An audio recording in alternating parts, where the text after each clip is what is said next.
Oke, bismillah ya. Nah, kalau ini juga termasuk kebijaksanaan seorang ilmuwan. To explain all nature is too difficult task for any man or even for any one age. This much better to do a little with certainty and leave the rest for others that come after than to explain all things by conjecture without making sure of anything. Menjelaskan seluruh alam semesta itu ya pasti terlalu sulit bagi siapapun atau kapanpun. Akan lebih baik menjelaskan sedikit yang sudah pasti dan membiarkan sisanya untuk orang lain yang datang kemudian, daripada menjelaskan semuanya dengan kira-kira saja tanpa memberi kepastian apapun. Jadi ini himbauannya untuk para ilmuwan, kamu sadar dirilah, kamu itu manusia yang terbatas. Jangan berambisi ngerti semuanya, ingin menjelaskan semuanya. Biasanya orang yang berambisi semacam ini pingin pinter segala hal. Dalam banyak hal dia hanya menebak-nebak saja, mengira-ngira saja. Mending kamu sadari, oh Pak saya itu mahasiswa bidang ini, ngertinya bidang ini, itu pun saya fokus ke beberapa mata kuliah ini yang ingin saya dalami. Yang lain saya hanya sekedar tahu, tapi saya mendalamnya di sini, yang saya pasti paham bidang ini. Itu lebih realistis. Jadi wajar orang itu tidak ngerti segalanya, katanya Newton. Karena apa? To explain all nature too difficult. Alam semesta ini luas, kompleks. Kita manusia terbatas. Maka tidak hina kalau kamu ngertinya hanya satu bidang saja. Bidang lain, ya biarkan untuk orang lain. Ilmuwan lain menjelaskan sesuai perspektif mereka masing-masing. Yang biologi menjelaskan biologinya, yang psikologi menjelaskan psikologinya, yang astronomi menjelaskan astronominya. Jangan nekat mengklaim dirimu, saya Pak ngerti semuanya. Begitu kamu bilang kamu ngerti semuanya, mungkin orang akan bilang berarti kamu tidak ngerti apa-apa. Kalau bahasa kampusnya orang generalis. Orang generalis itu merasa apa-apa ngerti. Ini ngerti, itu ngerti, dikit-dikit. Orang generalis itu malah jarang kepake.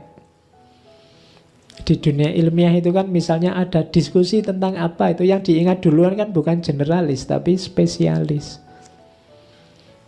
Saya ingin diskusi tentang fisika, Pak. Oh iya itu, di sana ada orang ahli fisika. Itu malah diingat. Tapi kalau kamu ngerti macam-macam, kamu diingatnya belakangan. Pak, yang narasumber tadi tidak bisa, Pak. Oh, masih ada ahli fisika di sana. Oh, itu juga tidak bisa. Semuanya tidak bisa. Ya sudahlah, itu aja. Katanya apa aja ngerti kok. Ya, nah, itu nasibnya orang yang generalis, ngerti apa saja. Tidak realistis. Bahwa kamu harus ngerti banyak hal ya, tapi tidak harus mendalam di semua ilmu. Malah tidak realistis. Kamu harus profesional, makanya dunia modern itu dikenal profesionalisme, mendalam di satu bidang ilmu.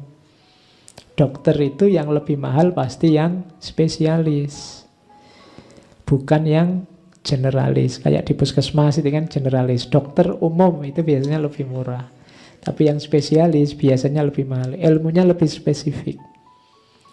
Spesialis mata dengan yang generalis di puskesmas itu kan periksa mata di puskesmas mungkin kamu gratis pakai BPJS. Tapi kalau ke spesialis mata bisa lebih mahal. Bisa, padahal mungkin kacamatamu kan kacamata yang 25.000 itu. Kalau ke spesialis mata kamu bisa jutaan kacamatanya. Kenapa? Beliau spesialis, ngerti lebih detail tentang penyakit matamu. Apalagi nanti kalau ada spesialis mata kiri misalnya, itu lebih mahal. Kamu kalau sakit mata kiri saja, kalau sakit kanan tidak bisa dia. Oke, terus. Nah, ini usahanya. Dari mana menemukan kebenaran? Truth is the offspring of silence and meditation. I keep the subject constantly before me and wait till the first dawning open slowly by little and little into a full and clear light. Kebenaran adalah kediaman dan perenungan. Aku merenunginya terus-menerus di depanku dan menunggu hingga tersingkap pelan, sedikit demi sedikit hingga menjadi cahaya yang terang sepenuhnya. Jadi ilmu itu diperoleh, ya kamu harus, saya bilang tadi, tirakat, direnungi, difikirkan, ditafakuri, sampai terbuka sedikit demi sedikit. Rahasianya terbuka sedikit-sedikit sampai terbuka semua, sampai terang. Jadi meskipun beliau ilmuwan, saintis, eksperimental, tapi ya prosesnya sama kalau semua ilmu lain. Jadi silent and meditation, perenungan dan kediaman. Kalau masih sibuk kemana-mana agak susah menemukan teori baru, ilmu baru. Harus agak tirakat sebentar, menarik diri sebentar untuk berpikir, merenung, sehingga melahirkan hal yang baru. Jadi tips dari Newton ya, kamu harus nyari waktu khusus. Kalau sibuk dengan banyak hal lain, misalnya Pak saya ingin nemu teori untuk skripsi saya ingin nyepi, tapi nyepi terus jejer sama HP yang di situ grupnya puluhan, yang kamu balas terus satu-satu, ada orang ngomong apa ya ndak jadi, ndak ketemu mesti teorinya. Harus agak puasa dikit. Termasuk mungkin HP-nya dipuasakan dulu sebentar kalau pas memang sedang butuh merenung. Oke, itu saran dari Newton. Terus ada lagi tentang kreativitas. Ini hubungannya dengan kemandirianmu. Katanya Newton, jika saya menunggu orang lain untuk membuat alat-alat yang saya butuhkan, saya tidak akan pernah membuat apapun. Ini urusan mental. Kalau kalian berkecimpung di dunia ilmu, mentalmu jangan mental juragan yang apa-apa minta dilayani. Jadi ya penuhi kebutuhanmu sendiri. Kamu butuh apa? Kalau memang pengen bikin. Yang kamu butuhkan apa? Kalau hanya nunggu temuannya orang lain, karyanya orang lain untuk kamu lanjutkan, ya kamu tidak akan bikin apa. Kamu hanya mengikuti orang lain. Bikin sendiri. Pak saya nunggu kapan ada kajian tentang alam. Mau gak usah nunggu, mau kamu belajar sekarang. Bukunya banyak, teorinya yang dijelaskan orang lain juga banyak. Jangan nunggu. Banyak yang minta ke saya tema, nunggu. Loh kalau kamu nunggu, aku bisa tahunan ketemu tema yang kamu minta. Kalau memang butuh, mbok sekarang kamu belajar. Buka bukunya, gali, jelajahi. Jadi itu kuncinya kreativitas. Bahkan sampai level you have to make the rule, not follow them. Kamu harus jadi mainstream. Jangan jadi follower. Kamu harus jadi trendsetter. Saintis itu menciptakan hal-hal baru yang banyak diikuti orang. Jangan hanya jadi follower. Itulah.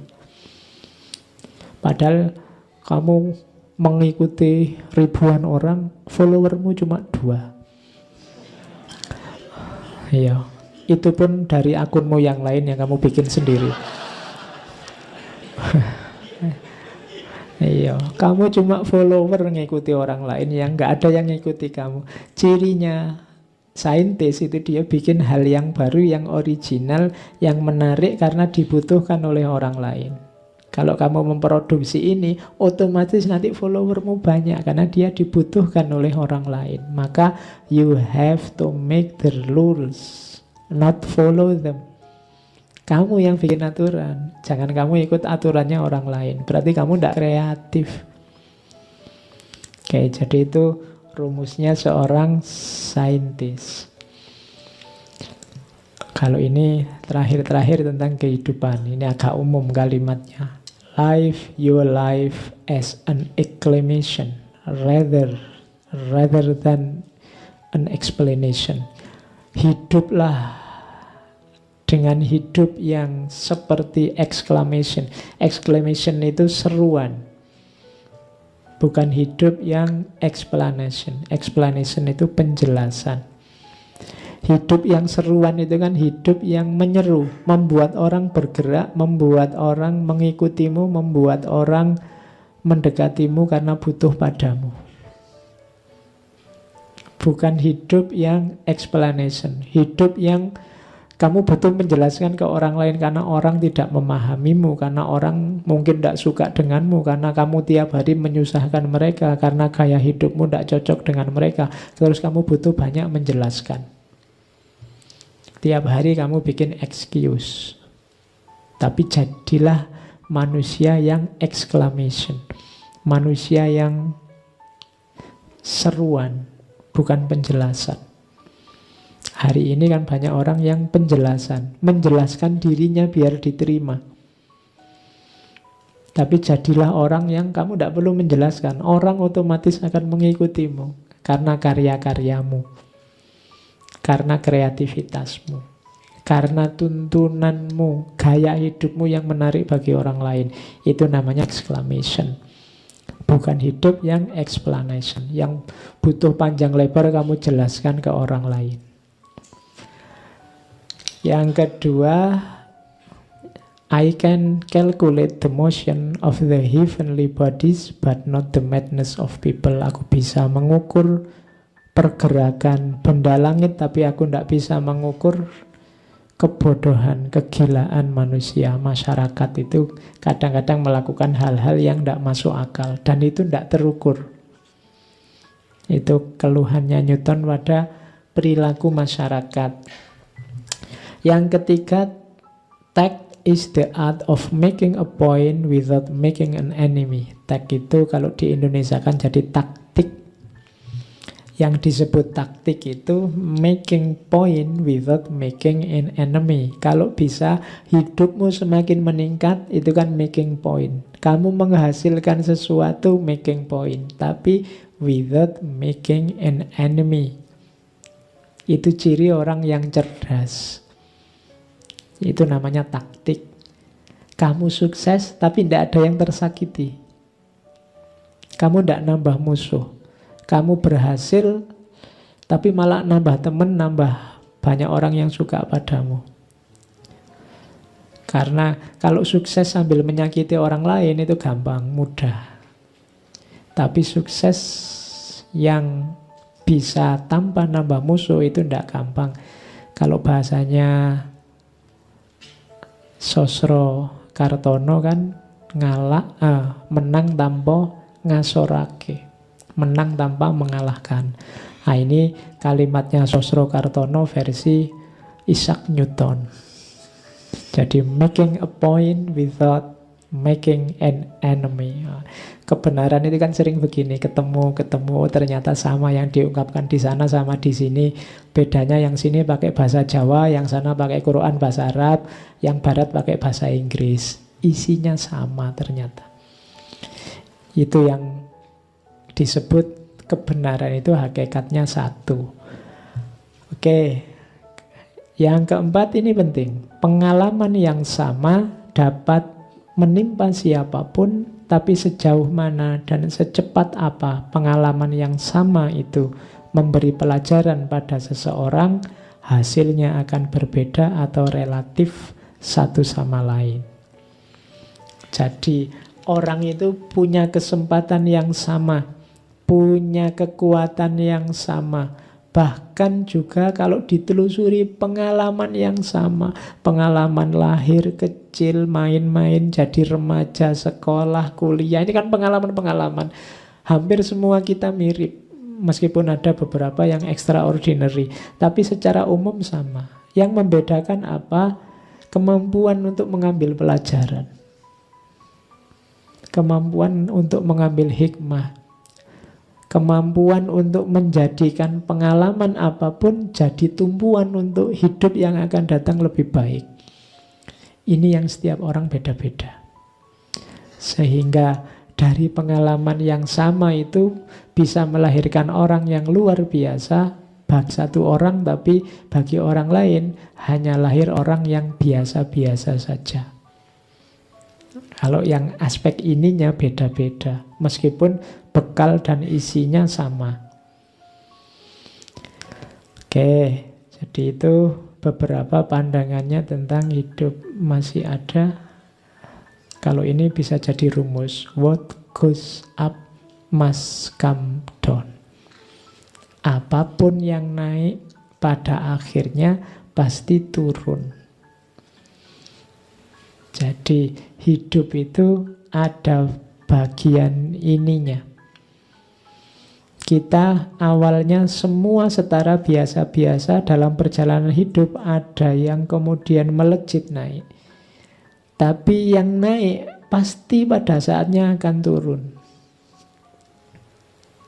Yang pergi pada saatnya akan pulang. What goes up must come down. Ilmu ini sebenarnya kalau dijelaskan panjang, kalau di Jawa jadi sangkan paraning dumadi. Kalau pakai bahasa Islam, bahasa Al-Quran, mungkin jadinya innalillahi wa inna ilaihi raji'un. Cuma ini versinya Newton.